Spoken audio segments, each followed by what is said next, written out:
Congratulations. Good job. Good job. Hi. Good morning. Good morning.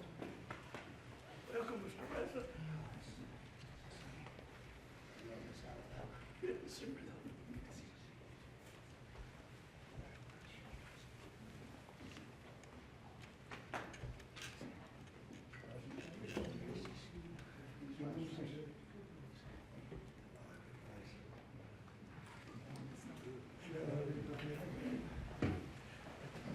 It's a nice friendly group. Lovely. Well, we're in a very good mood. We just had the highest poll numbers I've ever had. Ever.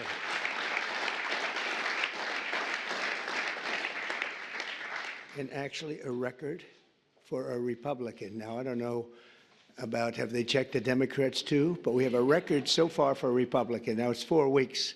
We have a lot of weeks to go. We want to finish that way, right? But I just want to thank everybody because you've been really amazing.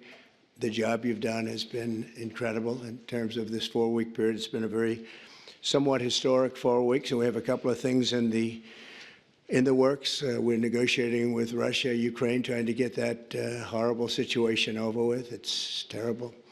It's just so terrible. I see pictures that you fortunately don't get to see. You don't want to see them. And that is a killing field. You have young soldiers being killed, thousands a week, and we got to get it over with. It's bad for Russia, and it's bad for Ukraine, and it's bad for us on a humanitarian basis. I've had very good talks with Putin, and I've had not such good talks with Ukraine. They don't have any cards, but they play it tough. But we're not going to let this continue. This war is terrible. It would have never happened if I were president, but it did happen, so I got stuck with it, and the whole world is stuck with it. And right now you have a country that has its cities, they look like demolition sites. Those beautiful towers, those 1,000-year-old golden domes that were so beautiful, the most beautiful in the world, they say, they're all in smithereens. Millions of people are killed, I think far more people than anyone understands. And we have people that better get to the table and get it ended. Should have never happened. It would have never happened. But I'm delighted to welcome America's governors to the White House. You're amazing people. Even the Democrats are amazing people, some of you. And we've worked together. Actually, we work very well together. I can't think of anybody. There's one or two, yeah, that it doesn't work out so well, but that's sort of normal. But I do want to welcome you, and I want to let you know that anything I can do, I'm here. I'm here for you. And we can do a lot. I do want to say that I left a great place, North Carolina, and we're really working hard there since I've been in. For 4 weeks, we've done more than they've did in all of the period of time. And FEMA was a disaster. FEMA wasn't there. They didn't do the job. And it was a terrible, terrible situation. I've never seen anything like it.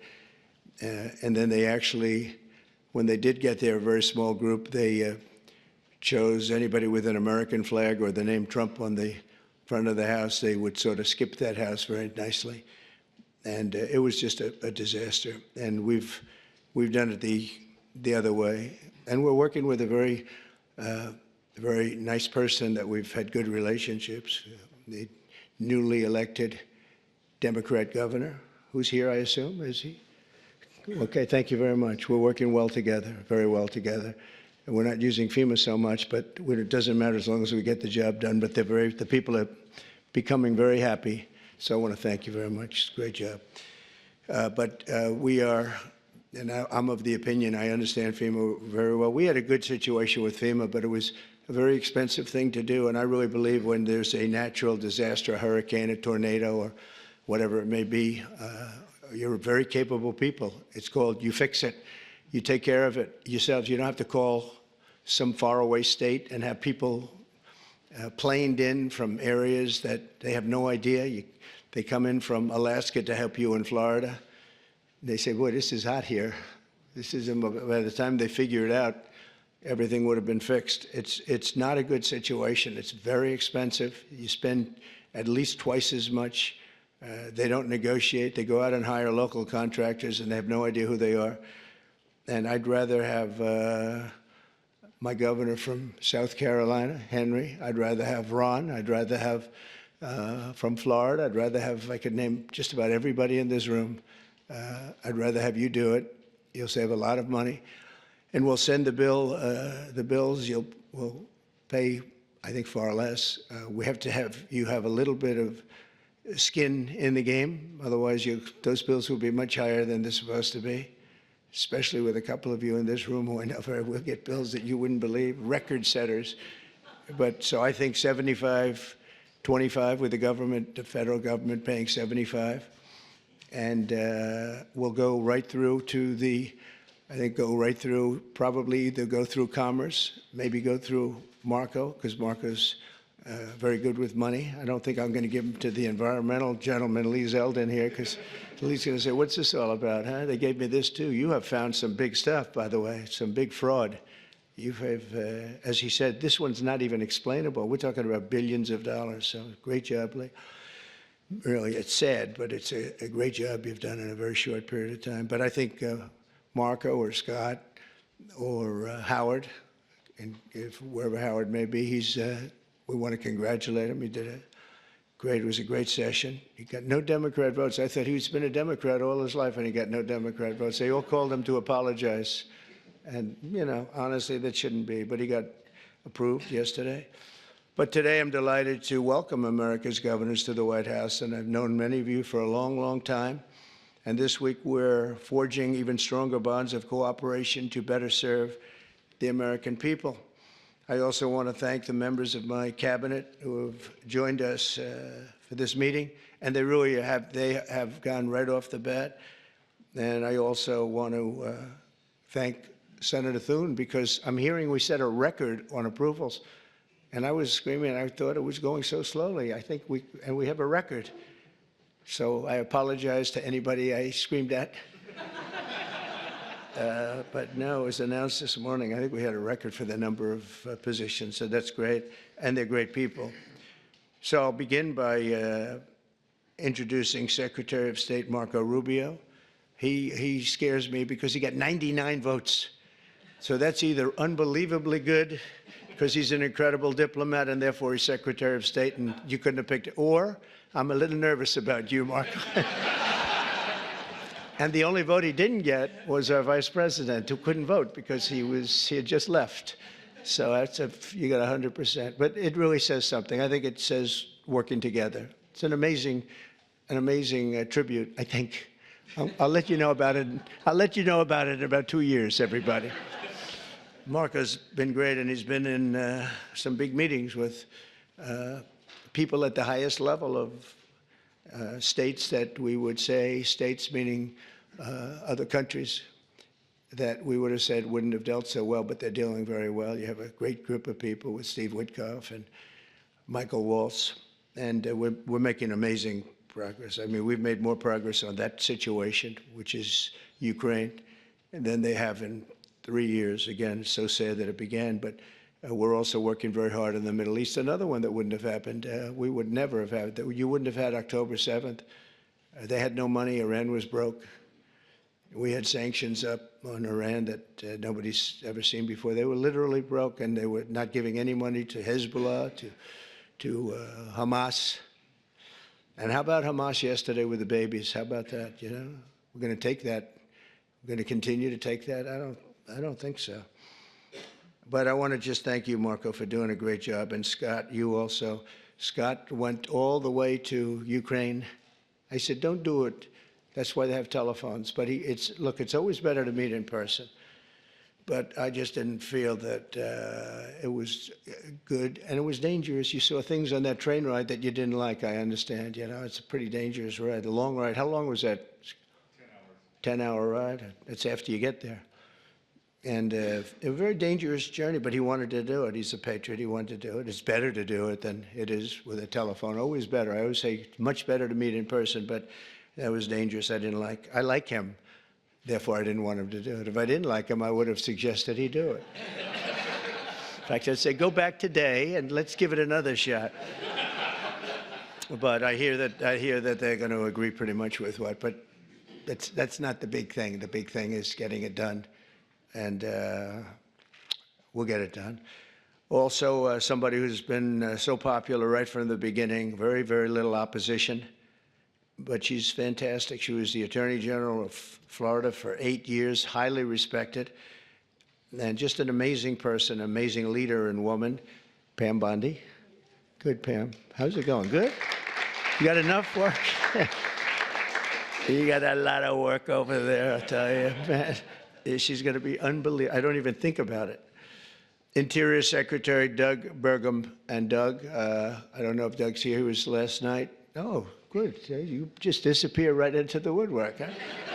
Doug is a man who made a lot of money, actually, but in technology, sold to Microsoft for a lot, and decided he wanted to do a Trump thing, and he did, and he won easily. And he became a great governor of North Dakota, and really good. And he was all of a sudden thrown into the oil business, right? And he took that to a level that nobody ever thought possible. The job you've done there has been amazing. And I watched he ran. Then I said, I like that guy. He was one of the few that didn't hit me. He was after my position, but he never said anything bad about me. I said, okay, that's one checklist that we have good. You know, it's one of the ones. But he was an amazing governor, and he really became an expert on energy. And when I was with him, I realized I wanted him someplace. I didn't know exactly where, but I thought it would be the Department of Energy. I kept talking because the state has done so well. And I said, look, I want you to just hold it, and I want to put you there. He said, sir, I have somebody much better than me on energy. Who? Chris Wright. I said, who the hell is Chris Wright? He said, is Chris here? I don't even know. Is Chris here? Hello, Chris. Boy, am I giving him some build-ups. I did the same thing last night. But he's the top guy in the whole, they say, on the planet for energy, in all forms of energy. Even clean, beautiful coal that we're going to be using like Germany does now. They're opening up a plant a week. And they're opening up in China more than, somebody told me, 2 plants a week, you know, but we're supposed to use the wind, which doesn't work. Doesn't work from a practical standpoint. But I just want to welcome you because you had the greatest man. When he said, you're probably the only man, because I know Doug, he's got a big ego. And you're the only man I've actually heard him say something. He said, he's so much better than me on energy. He's better than anybody. And so we made a move. And you gave up a tremendous position to do this, and we want to thank you. But we have to get going because when we bring the energy costs down, we have more energy than anybody in the world. We just didn't use it. Can you imagine? Biden set us up in Venezuela instead of taking ours, so that we go to Venezuela where they have very heavy stuff, and we have the best stuff in the world. We have more liquid gold, and it's really great liquid gold too. We have more under our feet than anybody else. But we went to Venezuela to buy oil instead of taking it from our own land and, you know, drilling a little hole in the ground. About, how big is that hole? About a foot? About a foot, yeah. We drill a little tiny hole, and we could have taken it instead of all of the problems. And then we made Venezuela strong again. You know, they've given them a lot of money. They never thought they were going to have so much money, and all the people are leaving. So you're going to have one guy sitting there with a lot of oil under his feet. That's not a good situation, but we're having talks about that whole mess. What a mess it was. That was another one that was done. He was ready to quit. He was going to be out. Marco, you know that better than anybody. Marco's been very staunch against what took place there. And we were going to have that in any form we wanted it. But Biden made them strong. It was the worst administration in history, and I say that with a lot of Democrats, but I think you believe it too. You can't say it, but you believe it. But I just want to thank you, and if you get those prices down, you know, that's what caused inflation, the energy. I mean, the spending, but I think even more so the energy.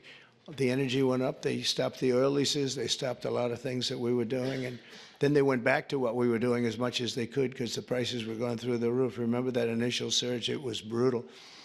And they went back. They let any rig. They let any rig that we had up just drill. You know, and they ended up doing similar numbers, but we wouldn't have been at those numbers. We would have been double or triple those numbers. Those were from years ago.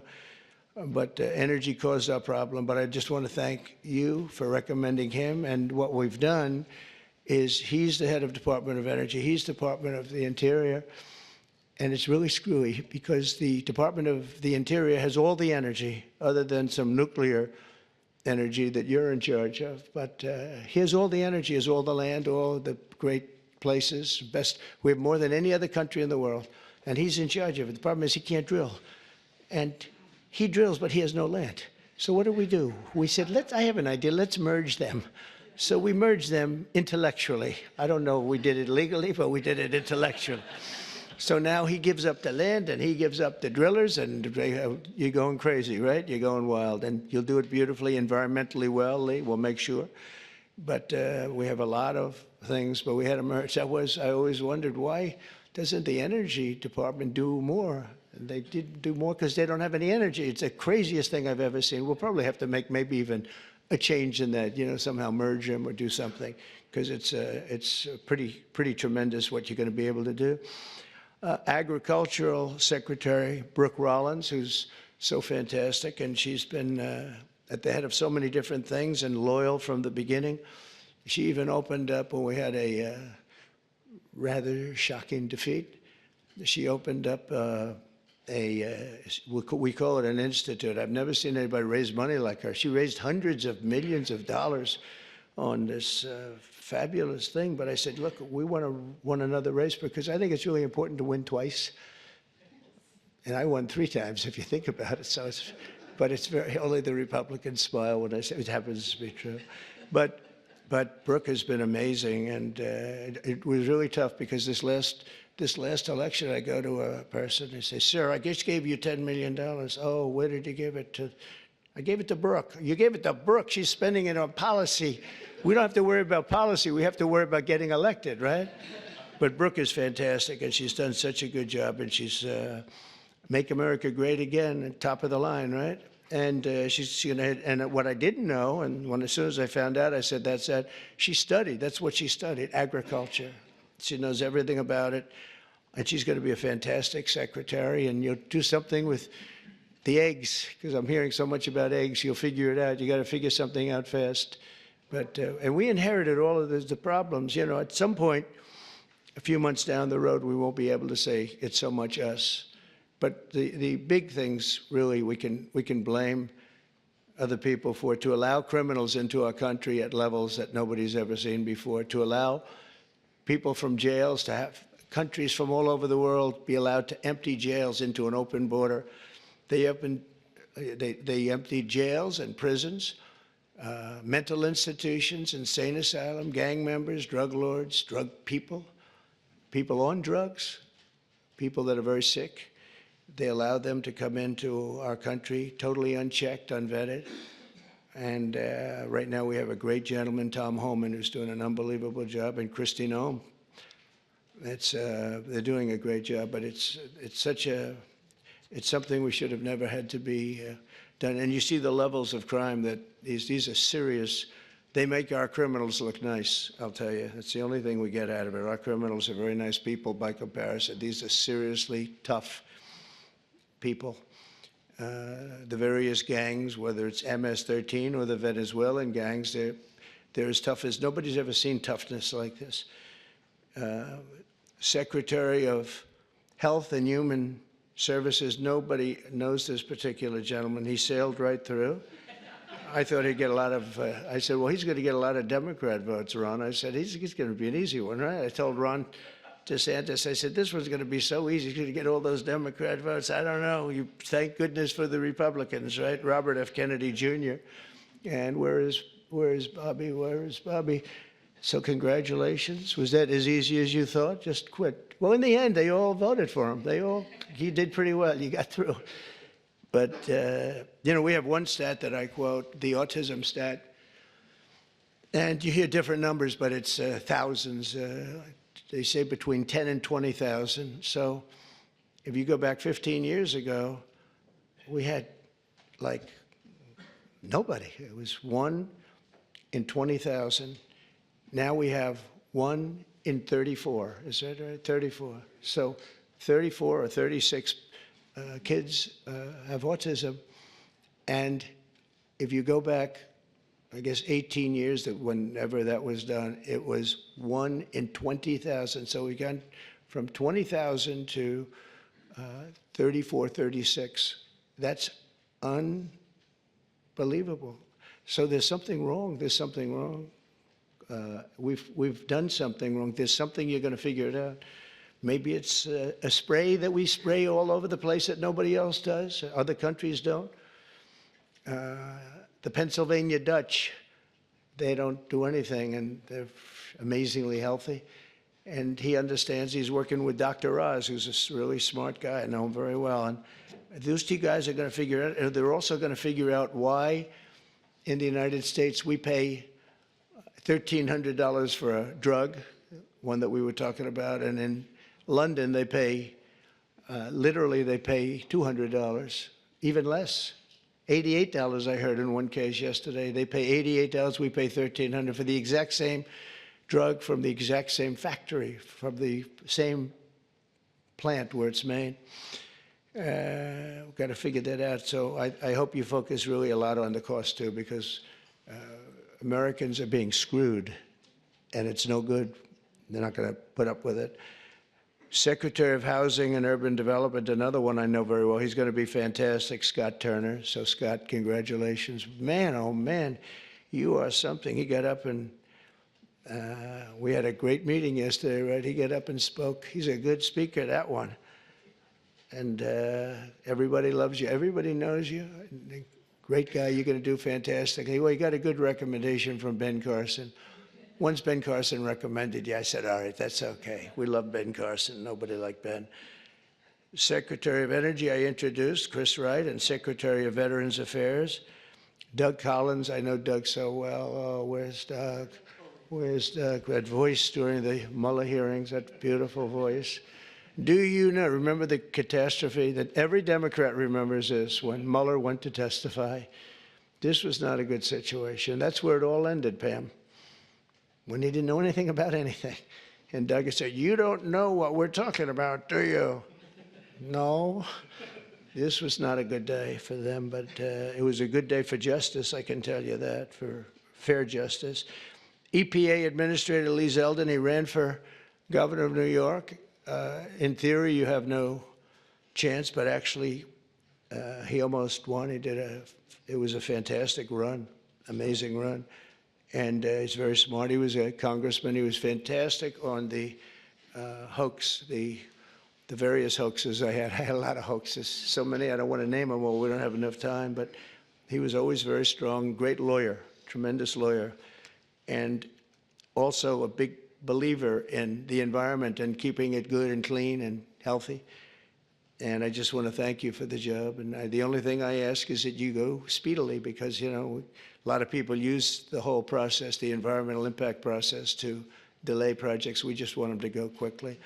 And you can get the same answer in a matter of months as opposed to a matter of years. I feel so strongly, because people are coming in with tremendous amounts of money. I have been spoken to by yesterday I had Tim Cook in the office from Apple. He's investing hundreds of billions of dollars. I don't know, I hope he's announced it. Hope I didn't announce this, but what the hell?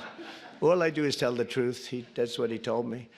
Now he has to do it, right? So it's good. But he's investing hundreds of billions of dollars, and others too. We're going to have a lot of chip makers coming in, a lot of automakers coming in. They stopped 2 plants in Mexico. They were under construction, starting construction. They just stopped them. They're going to build here instead because they don't want to pay the tariffs. The tariffs are amazing. It's good. I got myself in a lot of trouble. I said it's my favorite word in the dictionary, the word tariff. It's such a beautiful word. And the fake news killed me. They said, what about love? What about God? What about family? And I said, I'm in trouble. I said, so now it's my 4th favorite word. I say, love, God, family. A couple of others I could add in there too, but it's my 4th favorite word. So, and OMB Director Russell Vogt, thank you, Russell. You're going to be incredible. I know he took some hits, but I know how good he is, how honest he is, and he's fantastic with the numbers. And you're seeing these numbers coming out with the theft, right? And it's tremendous fraud, waste, and abuse. And all three of them, but I think the fraud is really the biggest. I think you're going to see it. You come out as soon as you can, I think, with your numbers. But because they're not explainable. They're not explainable. So I just, Russell, do a great job, that's all. SBA administrator, small business. Now, small business is really big business. It's actually one of the biggest banks in the world. It sounds a little bit like, oh, small, little business. It is a massive, it is one big sucker, right? And Kelly Loeffler's here, so she's going to be incredible. And she's got an incredible husband, Jeff, who's one of the most important people in the world of finance. And he knows. He owns a thing called the New York Stock Exchange, so that's not so bad, right? And you have natural experience, but I think you're going to do great. And there's a lot of fraud in there from the past, you know, with all the money that was handed out. It was, you know, billions and billions of dollars. Director of National Intelligence, Tulsi Gabbard. Where's Tulsi? Is she here? Hi, Tulsi. I haven't really seen you. Good luck. Do well. Have fun. We built a building. The building cost like $12 billion. The building is loaded up with intelligence. Lots of luck figuring it out, right? Good. It was, he was treated pretty rough for a person that's an incredible patriot. We've all known that. So it's nice that you're sitting with Bobby, because you too, you went through a lot. But you know what? You're going to be stars.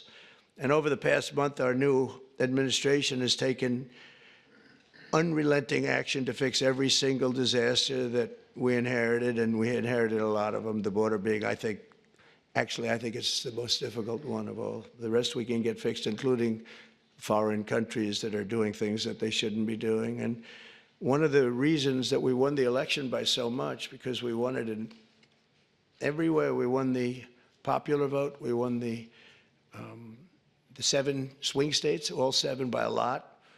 And we won by millions of votes, the popular. It's always hard. I guess it hasn't happened in a couple of decades for a Republican to win the popular vote. I think that that's changing so rapidly. But we had another thing that was pretty amazing. We had, of the 3,000 counties, we won 2,500 of them. And the Democrats won 500. It's a lot.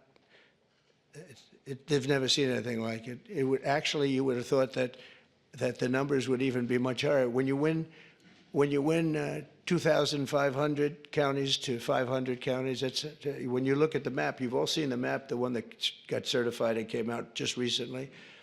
It's like almost totally red. And it's my honor. We're going to just work it out. But we've really become the party of common sense, and I think it's important. I think it's important for the Democrats' common sense too. We're going to deal with you, and we're going to deal on a common sense basis. And I know a lot of you agree with a lot of the things. I don't know, sometimes you're not allowed to say it, unfortunately, but I think we'll be all better off if everybody says it. That includes Republicans saying the right things. So on day one, I declared a national emergency on our southern border to stop the invasion of our country, because we were being invaded. Millions and millions of people. I figure 21 million people, and of that, 2 or 3 million were criminals. And many of them were people that countries didn't want. They would put them in these massive, large caravans. I came up with that name a long time ago. That's what it is. It's a caravan. And these are people, in many cases, they might not be criminals, but they're people that the country didn't want. They didn't work. They didn't. They needed help all the time, or they needed assistance, or whatever. Our country's got a lot of people in it right now. And we're going to make sure that everybody's treated fairly, but we got to change it. It's the most difficult problem, I think. Additionally, the heroes of ICE have been really hunting down the really bad ones, and we are going, they're incredible people, ICE. They were being shunned by Biden. They were being mocked. And let me tell you, these are tough men and women, but they're tough. They'll see like a MS-13 band of thugs out on Long Island, and they'll bring up the paddy wagons. They get in, and they'll say, no, one of them, 2 of them, killed 2 young girls in Long Island. For some reason, they like Long Island. MS-13 loves Long Island. I don't know what that's all about. But 2 young girls walking to school, 16 years old. in the morning, they were accosted by a group of MS-13 thugs, and they don't use guns as much. They use knives. They like using knives, and they cut them up, cut them into pieces, and left them and killed them, cut them up into pieces, little pieces. And they used knives because it's more painful. And ICE went in. They have no fear of these guys. They went in and they just knocked the hell out of them. And they'll go into a pack. They call it a pack, not like a political pack. Political packs are slightly nicer. But a pack of these MS-13 people or Tren de Aragua people from Venezuela, and they'll just walk in. It's all you'll see is fists going for 5 minutes, and then you'll see these guys walk out, and they got them between their legs, and they're bringing them, getting them the hell out of the country. These are rough people that we have to deal with. But ICE is incredible. Border Patrol is incredible. Law enforcement, the people in law enforcement, we make their job so difficult by allowing people like this into our country. We just shouldn't do it. So I've just designated the group from Venezuela, Tren de Aragua, as a foreign terrorist organization. I mean, in Colorado, they went and other places, they literally take over. They're like me. They're in the real estate business. They take over real estate. And they literally take it over. They just claim it. And they tell tenants to get the hell out if you don't get out. They had one case where a guy called the cops, and they went in, "You call the cops?" "Yes." And they cut off his fingers. He says, "You don't call them anymore. You cut off the other fingers on your other hand." These are not nice people. But federal, state, and local cooperation has to be the backbone of border security. So I hope, as governors, I know all the Republicans are very much in tune with Tom Homan and Christie and everybody, but I hope everybody, because ultimately you want to get the criminals out of your state. And we're focusing on the really bad ones. We have 11,088 people that we know of that are murderers, that are actually murderers. And I can't imagine anybody wanting them in their state, whether you're a Republican or whether you're a Democrat or whatever you may be. I mean, we have many of them murdered more than one person.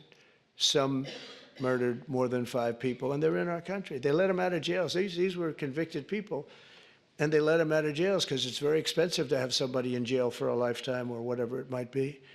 And they brought them in here. The American people expect every city and state to fully honor ICE detainer requests, and we hope they can, and to ensure the safe transfer of criminal aliens into federal custody for immediate removal from our country. You know, many of the countries said, "We're not ever going to let them back." Under the Biden administration, I remember it's Venezuela. He's a tough guy. And others, they said, "We're not letting them back. They're out of here, and you'll never bring them back. They're not coming into this country." And Biden said, "Oh, we can't bring them back. They won't take them." Well, we took them. And every single country now, you saw it with Colombia, you saw it with Venezuela. In fact, they actually offered to send planes to pick them up, and they'll pick them up so that we don't have to go through the expense of sending a plane. Is that correct, Marco? Even Marco couldn't believe that one. But they literally are sending planes to pick up these people. And they're rough people, and they're picking them up, and they're putting them in the planes. There's no excuse for any state attempting to aid and abet dangerous criminals, killers, drug dealers, really bad people who are violating federal law and violating the law by being in our country. To combat inflation, I declared a national energy emergency, and we had to do that. One of the things we've done is by doing that, we can go very quickly. You know, a lot of companies are coming in, but they need tremendous electricity, amounts of electricity. Who would have thought, Doug, right? But they need more electricity for AI than we have right now in the country. In other words, we have electricity now for the whole country. They need that just for that one industry. So they're coming in with, and we're going to be leading. We're now leading on that. We've really opened it up, and I hope it's good. But we opened it up, and we're leading China by a lot. But China is giving them tremendous electricity because they do whatever they want to do. But we're working with Lee. And I've told these people they're going to spend hundreds of billions, trillions of dollars, actually. So I need double the energy that we have right now, and even more than that. from what I'm understanding, which is hard to believe. In other words, take every car, everything, every building. We need, whatever it is, 100% of the energy. We need that amount just to be in the #1 position. And we need really more than that to really dominate, which I think we'll be dominating. But I told them, and they can't believe it, I said, we're going to get you quick approvals, and you're going to build your own electric plants so that you're going to create your own electricity when you build your plant, which will be massive. These are massive plants. But when you build your plant, we're going to let them build an electric generating plant where they build like a utility. In other words, instead of using Con Edison, like we have in New York, hello, Governor, nice to see you back there. And we do have Con Edison, and they don't do a bad job, actually. But, they could be a little cheaper with the price, perhaps, but they don't do bad. But we build our own utility. They can have their own utility. If they have any extra, they can put it onto the grid. But this way, they're not subject to a bad grid or a dangerous grid or a grid that gets taken out by bombs or war or anything else. So they actually couldn't believe it. They said, you think you could get that approved? Yeah, I'll get that approved very quickly. They couldn't believe it, and they're so happy. And they're going to do some in Virginia, some big ones. But we're going to go, and this way, it's really a self-service. They just have this massive building with a large electric generating facility that'll be powered by natural gas, mostly. Some will use coal, some will use nuclear, clean coal. I only say clean coal, but some will use nuclear. They have their right to do it. None will use wind, because wind doesn't work. It's just terrible how an environmental person can like wind. It kills the birds. It's very expensive. It's 7, 8 times more expensive than other forms of energy. Every wind turbine in the country that goes up needs massive subsidies. It's really the only energy that needs subsidy, essentially. The solar's doing okay. So it's the only one. But to combat inflation, I declared that national energy emergency, and we're going to unleash the liquid gold under our feet to bring the prices way down. That's going to happen. And again, we're going to have a big part of that's going to be natural gas, which is very, very clean, and clean coal. We're going to do as many forms of energy as we can. And it's going to be something I think everybody knows, and you're going to call me or anybody else if you have difficulty or problems, but you're going to have levels of business being brought to this country that you've never seen before. The tariffs are bringing them more than anything else. The country is bringing them, but the tariffs are bringing them. They hadn't been here, and we're creating tremendous tax incentives. But the biggest incentive is they don't want to pay 100% tariff or 200% or whatever it may be. And as you know, we're going to be announcing tariffs on cars from foreign countries of 25%. That'll be done in probably April 2nd. I was going to do it April 1st, but I said, I don't like that date. It's going to cost a lot of money to wait one day. You know, I don't know. What do I do there, Pam? Maybe should I do it just April 1st? It costs a lot of money, that extra day, Marco. You figure what that costs. Let's do it April 2nd, right? I just don't want to take the abuse. We created the new Department of Government Efficiency, which you may have heard about, DOGE, which is now waging war on government waste, fraud, and abuse. And we've begun the largest deregulation of industries and other things. It's proper deregulation that has ever done. I lead the way on my first 4 years. We did more deregulation than any other president in history.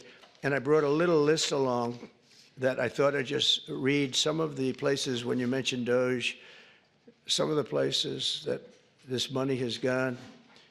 And these are the ones that I feel I can read. There are some that are so nasty and dirty and horrible that I don't want to really read them because I assume they have television on. I have a guarantee they do.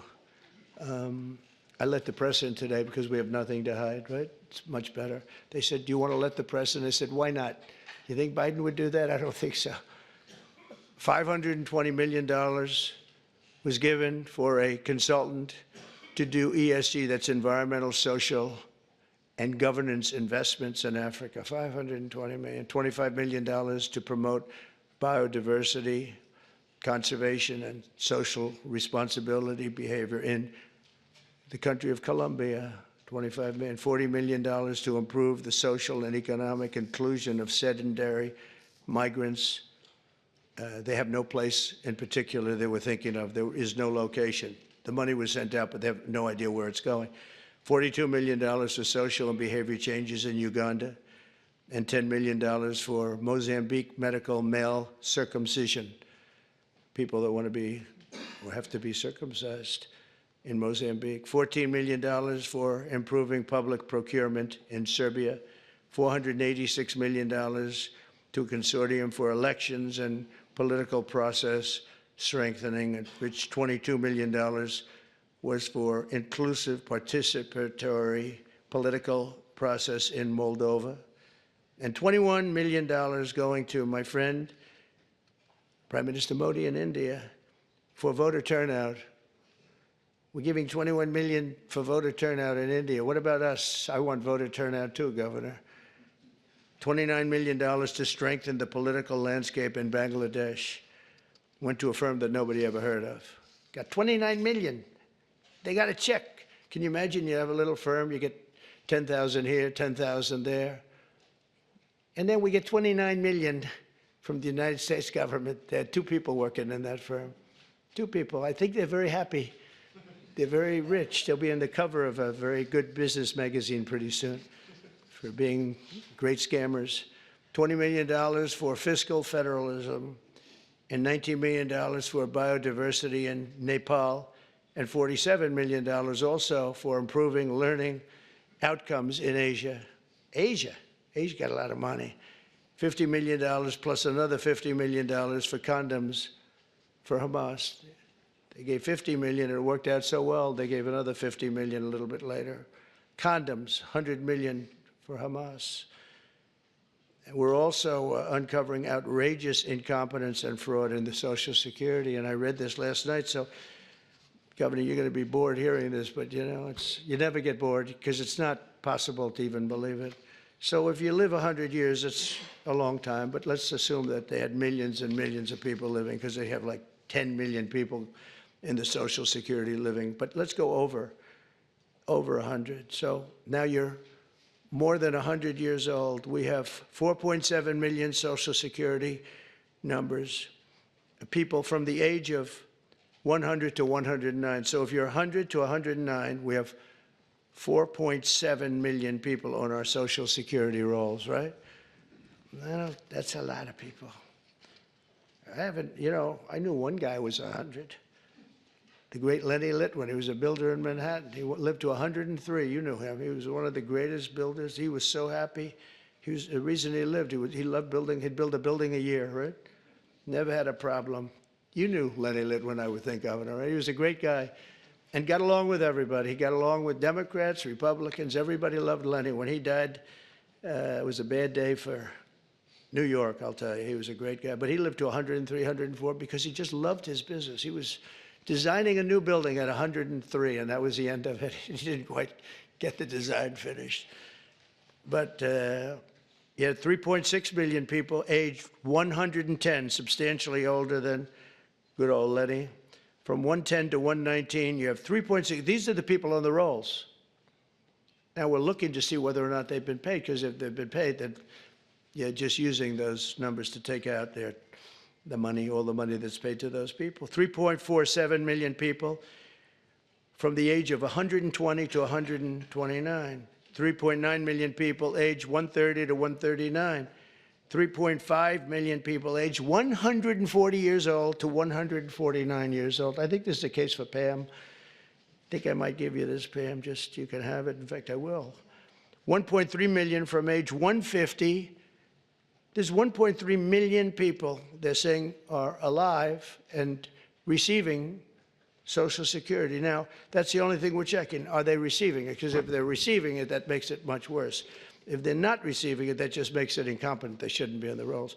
And the only thing good about this is that when we take all these people off the rolls, and we have tremendous fraud underneath with people that are 80 and 60 and 50 and everything else, but this is really incredible. 1.3 million from 150 to 159, and over 130,000 people are on the rolls of Social Security.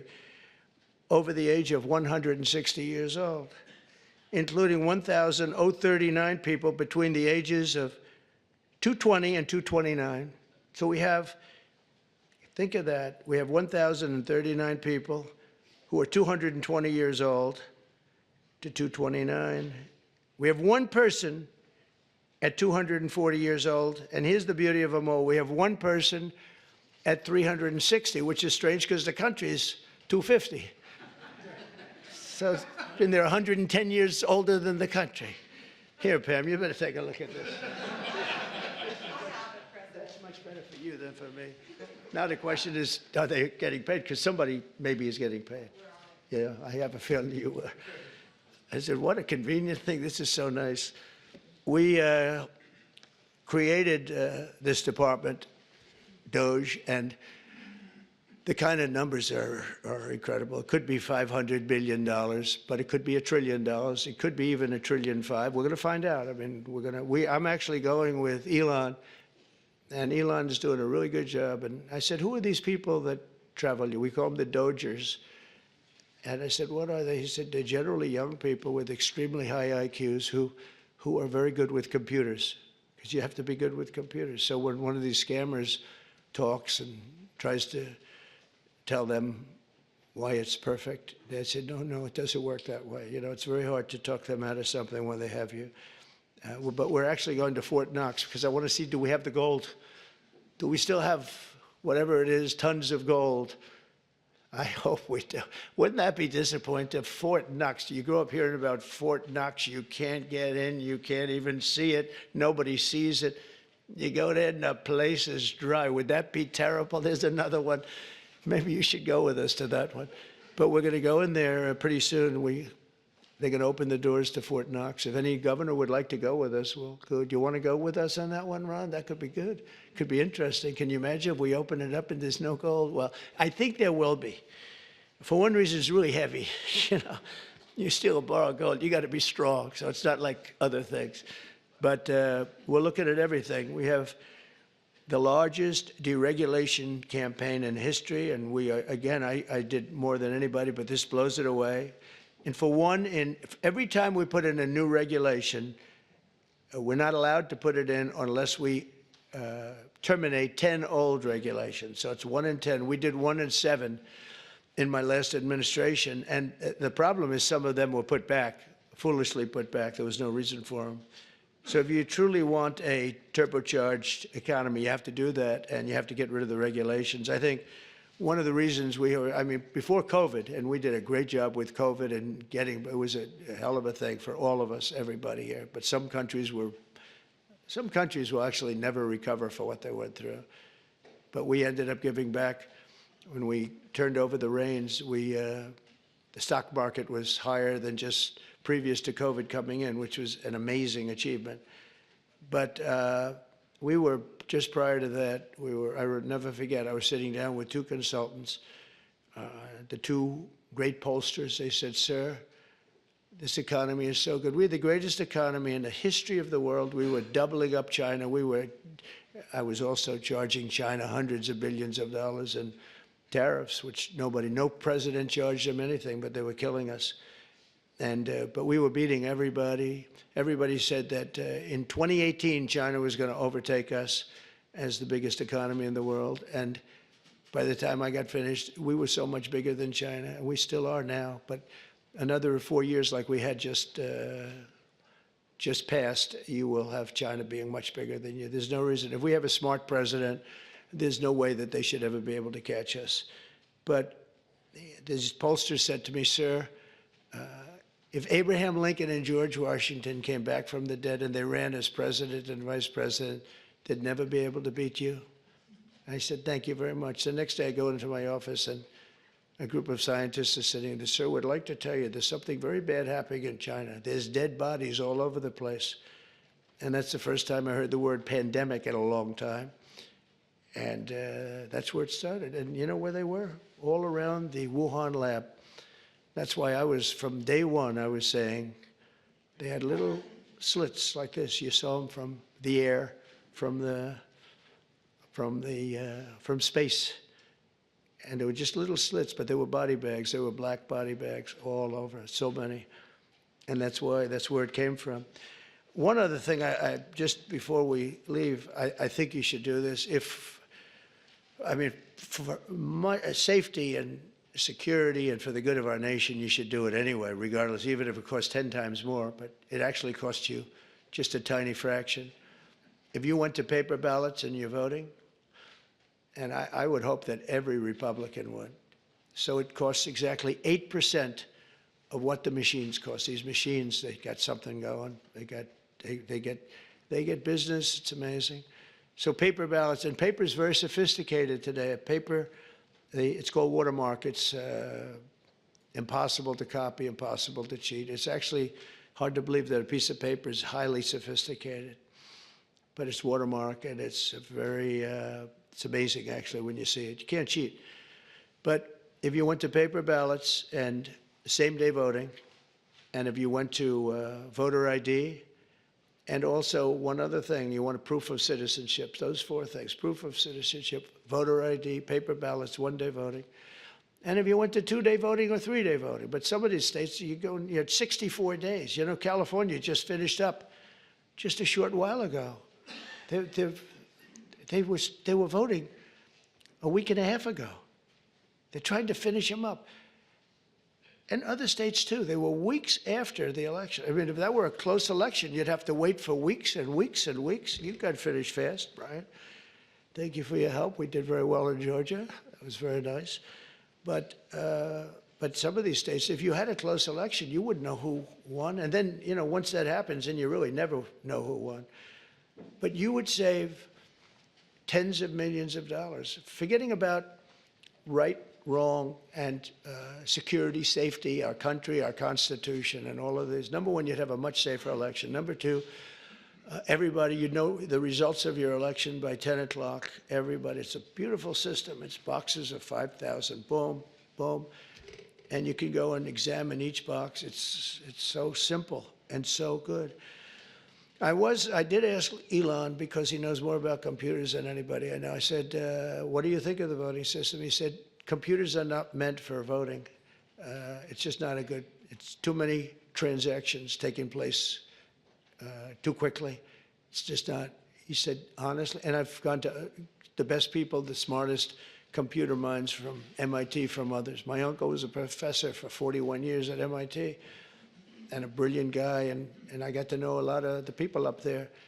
And they will tell you that the most secure way that you can secure the election, and probably the fastest way, because there can be very little hanky-panky, is paper ballots. Can you believe it? So I hope, Sarah, that certainly the Republican governors, but if you want to save a lot of money, you go to paper ballots. It'll cost you 8% of what the costs are now. And that's based on a good deal for machines. And then when you go through the days and weeks and months of waiting, France had mail-in ballots. Anytime you have mail-in ballots, you're going to have fraud, without question. And France had it, and they went back to paper ballots. And I saw their election, and their election was over at 9 o'clock, and their numbers came in at 10:05. And there were no complaints. They had a winner, they had a loser, 39 million votes, and it was done. We're one of the only people that has now mail-in voting, one of the only countries that has mail-in voting. Remember Jimmy Carter when he did a commission, and I think they had Scoop Jackson, they had some, at the time, big senators, and their conclusion was, if you have mail-in voting, you're going to have massive fraud. And we had it in New York with the congressional race. Remember the congressional race? It took them forever like 6 months later, they declared, who was it, Jerry Nadler or somebody? They declared him the winner, 6 months later. But it was somebody. Oh, no, it was the woman, the congressman. I won't mention her name.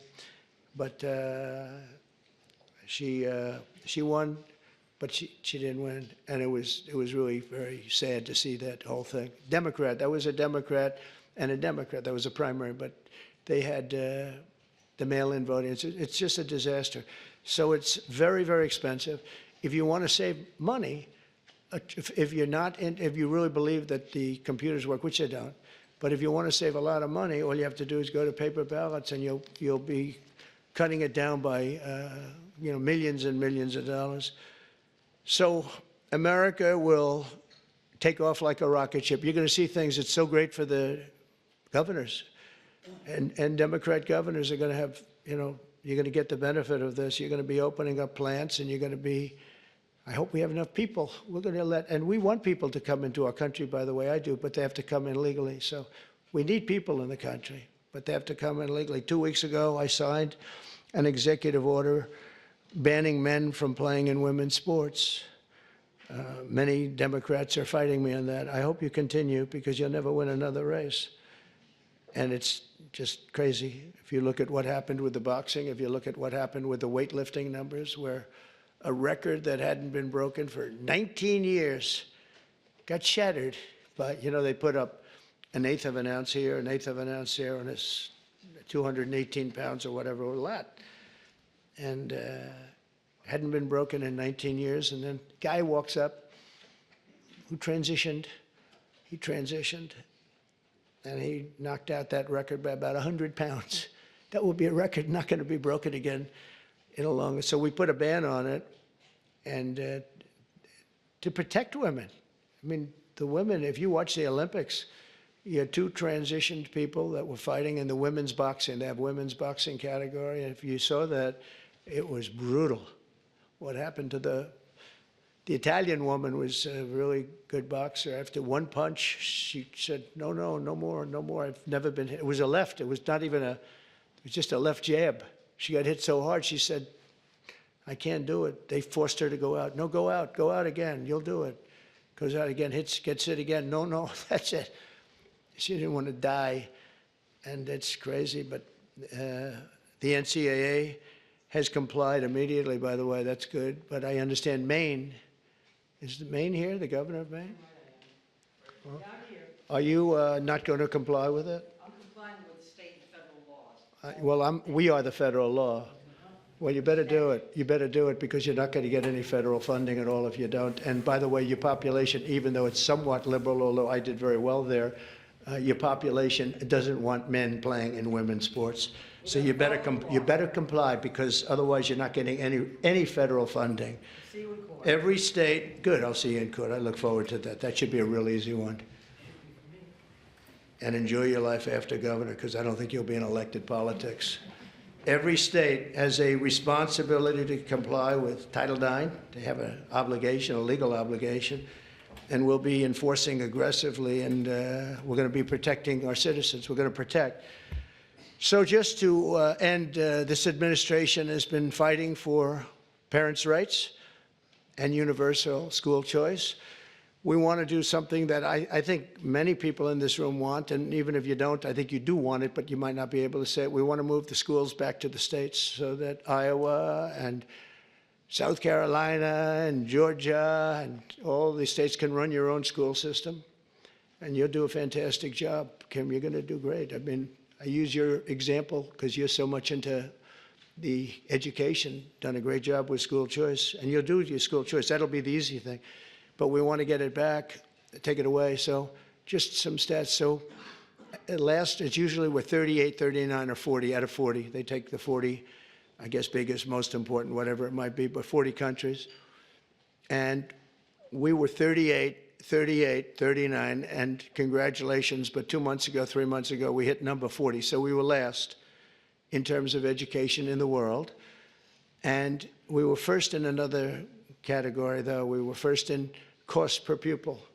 So we spend much more. And by the way, second wasn't even close. So you have Norway, Sweden, Denmark, Finland, China. So there goes the big country theory, right? They have 1.4. They're rated number 5. That's a little bit scary, isn't it? But they're all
rated well spend much less per pupil than we do. We spend the most per pupil and we're rated less. Think of that. Can anything be worse than that, Sarah? Huh?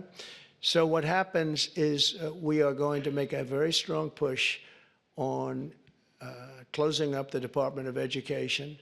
We'll have one person sitting there just to make sure that they're teaching English, reading, writing, and arithmetic, okay? Just, that's all. The rest of it is up to the governors. We have great governors, really smart people. Brian, I think you'd love to have it in Georgia because you could do a great job. And you're being told, Ron would love, Ron sitting there saying, oh, give me the education. You're being told by people in Washington that don't know much about your state and maybe don't like your state, maybe don't like you, maybe don't like your pupils, about what they should be doing. And I'll tell you what, we will compete. Many of our states, I figure 35 of them, we're going to have 35 great ones. We're going to have 5 that are okay. Then we'll have another 5 that are blah. And then we're going to have 4 or 5 not so good. But in a place like New York, we could take it as an example, Westchester County. You go Westchester, Suffolk. You go out in Long Island, you do upstate New York. You know, you break it up into quadrants, Manhattan. But I think you could do a great job. I think the states will do a fantastic job. And we send the money directly to the states. And we're not looking even for the cuts, but you'll spend a lot less money. You're going to spend a lot less money. You know, as somebody that spent a lot of time in Washington over the last number of years, it seems like every building is a Department of Education. But I'm saying, what do these people do? What do they do? But if we could send education back, and Linda, as you know, is going through the process right now, and I think she's doing really well. She's great, Linda McMahon. And I said, Linda, you're trying. I really want you to do a great job, but you're really only doing a great job if you have no job by the time we finish. You have to create no job for yourself because we want this to go back to the states, and she agrees. And if we can do that, I think it's going to be one of the most important things we can do. So the governors, the people in this room, Democrat, Republican, will run their own school system, and we'll back them 100%, and we'll pay like we do now. But I think we'll end up having to pay probably half. But that's not the reason I'm doing it. I'm doing it because we give really bad education. And as far as the teachers union, I love teachers. And I imagine unions might form in some of these places, and if they do, that's fine, you'll deal with it. So this isn't against unions, it's because I won unions. I won the Teamsters. When you win the Teamsters, that's serious. But I put in a person as Secretary of Labor who I really did it because the unions treated me so well. The auto workers, I mean, so many of the unions, the firefighters, the police unions, I got like 98% of the vote. We're looking for the other 2%. Nobody can find them. So, you know, I grew up in New York, which was union territory. But we want to be able to have great education. If we don't have education in this country is going to go down. When you hear China is rated number 4 and 5 every year, and, you know, they're a serious competitor. So I want to thank you all. And I do want to say again, call me at any time. I will take your call. If you're a Democrat, I will put you ahead of the Republican. If I have a Democrat or Republican call, Simon, I will put the Democrat first. Okay, I promise. And probably, sort of promise, right? No, I will. We'll take good care of the people in this room. And it's an honor to be with you. You're very, very smart people. To do what you do, to get elected, it's a tough business. But if you could take back education, and if we could do some of the things that we just laid out very easily in this plan, and you have a federal government that's behind you all the way. We'll be sending help. As an example, if we do get rid of FEMA, which we should, it's very expensive, doesn't work. But we'll be sending federal help in if you have a big hurricane or a tornado or all of the things that I've been watching. And you'll be taken care of much, much better than you're taken care of now. You have to wait around for these people to come, and they come so late. But the worst example was what you had to go through in North Carolina. What happened there was a terrible thing. So congratulations on your victories, and you're going to have many more victories. And I'm here for you. If you want to ask a couple of questions, you could, if you'd like to. Yes, please. Thank you, Mr. President. So I think we share excitement about disaster response and how we can make it better. We we've all had disasters. We usually love to see the president after disaster that's, never fun. Right. We have fires, other people have floods, hurricanes. We want to be a part of helping to make a federal emergency response work, Good. changing FEMA, so they're not putting square pegs in round holes. So involve our group, because we're the ones on the other end of it, saying, oh my God, why are they coming with this when we need that? So we're ready to help. Good. Thank you very much. It's very nice. I agree. Yes, please. President, thank you for welcoming us. As we go through the process of putting in your priorities as president, would you give us an opportunity to speak with you about, say, return on investment? Sure. Before we go, for example, into, forgive me. Good. Thank you very much. It's very nice. I agree. Yes, please. President, thank you for welcoming us. As we go through the process of putting in your priorities as president, would you give us an opportunity to speak with you about, say, return on investment? Sure. Before we go, for example, into, forgive me, we've heard and we'll await the decisions you make and the Secretary will make, but for instance on Medicaid or Medicare, Sure. if cuts are proposed, perhaps give us an opportunity as governors to prove to you that we can make these programs worthwhile. That might help us on our I efforts. love that. I think it's great, Bobby. I think it's great. One of the things we're really focused on is bringing down the costs, and we haven't been treated very fairly, especially over the last 4 years. And as you know, we had transparency, which is one of the biggest things that could have happened. And Biden, for whatever reason, terminated that. That would have brought down the costs tremendously. But we'd love to have your ideas on any of them, Medicare, Medicaid, any of it. And we will, if those ideas are good. You probably have better ideas than anybody as governor. So we would love that. Thank you. On that issue of healthcare, we've talked about it before. If we reform the healthcare industry, and you tried to do that in the first administration, and they tried to fight it back every step of the way. We all deal with high healthcare costs in government and the private sector. And if we reduce that from 20% of our GDP down to 10 to 12, you can pay for a lot of things in government that we can't currently do it. We need to get the industry in line helping us do it as well. Well, you're a good example of it, and in your state, they've done a good job, but you're going to get those numbers down even lower. I know that. That's something very strong for you. And as you have ideas, I'd love you to pass them along to the other governors here. But there are some states that have done a really, really good job with that, and we are totally open to suggestions, right? Thank you. Yes, Henry? Mr. President, thank you for having us here. It's the de minimis rule in tariffs. We've got the amount that is self-declared now is $800. If you say your package coming from wherever is under $800, it's not inspected, there's no tariff on it. Problem is there are a lot of things coming in that are over that. That's right, and we're not doing that anymore. And also there's fentanyl coming in, Yeah. I think, to all of these states. That's a real problem, and I think that everyone is sharing that. Thank you, Henry. So I had a deal with President Xi just prior to leaving office, but before the election, that President Xi was going to give the maximum penalty to anybody sending fentanyl into the United States. His maximum penalty is death. If you notice that every country that has the death penalty has no drug problem. They execute drug dealers. And when you think about it, it's very humane because every drug dealer, on average, they say, kills at least 500 people, not to mention the damage they do to so many others, but they kill large numbers of people. China, Singapore, actually there are quite a few, many in Asia, where they have the death penalty. There's no drug problem whatsoever. They come to our country because we have a much softer policy. We give them a slap on the wrist and say, kill a lot of people. So we are going to, I don't know if our country is ready for it. I am ready for it, the death penalty if you deal drugs. You have to set out guidelines like fairly large numbers, et cetera. But you'll have it go down very greatly. One of the things we're going to do is we're going to do an advertising campaign. They're working on it right now, and that's saying how bad drugs are for you. I was speaking actually to the president of Mexico saying, you can't send the people through your country.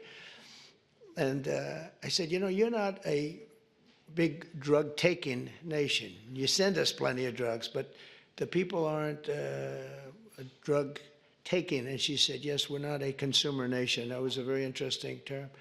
And I said, so why aren't you? What are the reasons? Why is it? It's true, Mexico, they don't have a lot of drug problems in terms of taking the drug. He said, well, two things, and a lot of you could do the second thing. He said, we have very strong family values. I said, but so do we. I mean, I see people, they die of a drug overdose. The daughter, the son, the mother and father will never be the same, never be the same. Their life is ruined. Their life is over. I've seen it so much. So we have strong family values, also family members and relationships, just as strong as Mexico. What's the other? Well, we spend a lot of money on advertising saying how bad drugs are for you. And I said, oh, I never learned anything on phone calls. This time I learned something. I said, you know, I never thought of that. Because we set up like committees, and you can't have the death penalty, I guess, but I don't know, someday somebody's going to get sick of it and do it, and you won't have any drug problem in this country. But, and you can do it on an individual state basis for the governors in the room that want to do it, but you will not have a drug problem in your state if you did it.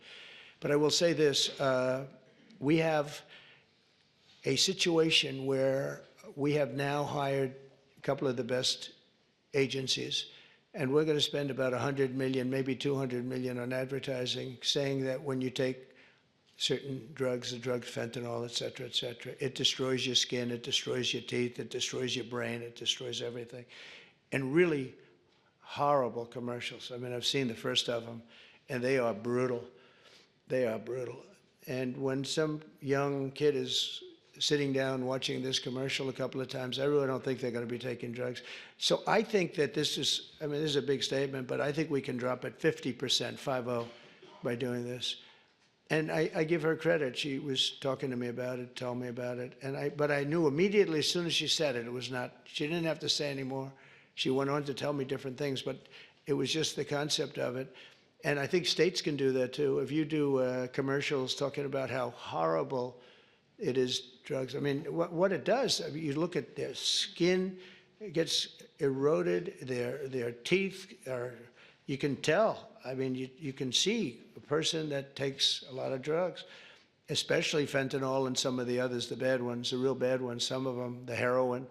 It's unbelievable what it does to people. And we're going to put a very, very strong ads. And now that I'm thinking about it, I think you should put on strong ads too, really strong ads. I think it's an unbelievable thing. We'll all do it. We're going to do it on a national basis, but you can do it individually on an individual basis. And you can also look, I think, you'll have to get rulings in this, but your states have the right to go death penalty also for drug dealers.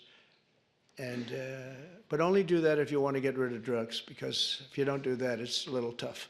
But I think the advertising will have a huge, I think we can get it down by 50%. We set up, we did great. We got it down 18%. I said, that's not a lot though. Everybody was giving us credit, oh, 18. And 18% to me, we set up committees with the First Lady of the United States on a blue ribbon committee. But they didn't know too much about El Chapo and the various people that we're talking about. It's a smart group of people. But I'll tell you what, the advertising could be unbelievable. And I hope the states do it. You're not talking about a lot of money. You're talking about peanuts, actually. I mean, with $50 million, you could just cover the state. And if you did that, and I'm going to do it, I think we can get drugs way down. I think we can get it down by 50% when you see it. I've seen some of the ads. It's, man, if a person looks at the ads that I saw, they're not going to be taking drugs. So good question. Thank you, Henry, very much. How about we'll do one more? Yes, please.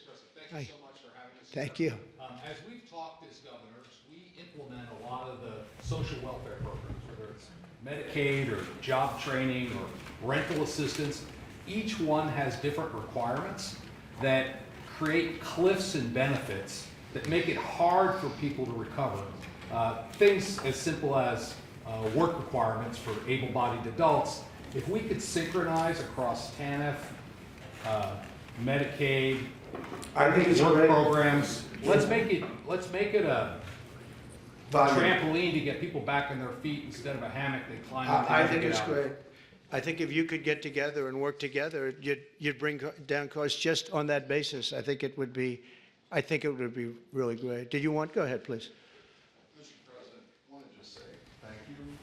It's a word, 2 words, a lot of times we don't say. Thank you for your extraordinary leadership, your courage, all that you do. And just so you know, even in the state of Nebraska, you're inspiring Nebraskans to get comfortable being uncomfortable, to stand up for what we believe in: faith, family, hard work, the American dream.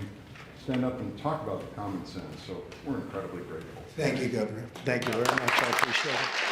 Thank you. Thank you very much, everyone. Thank you.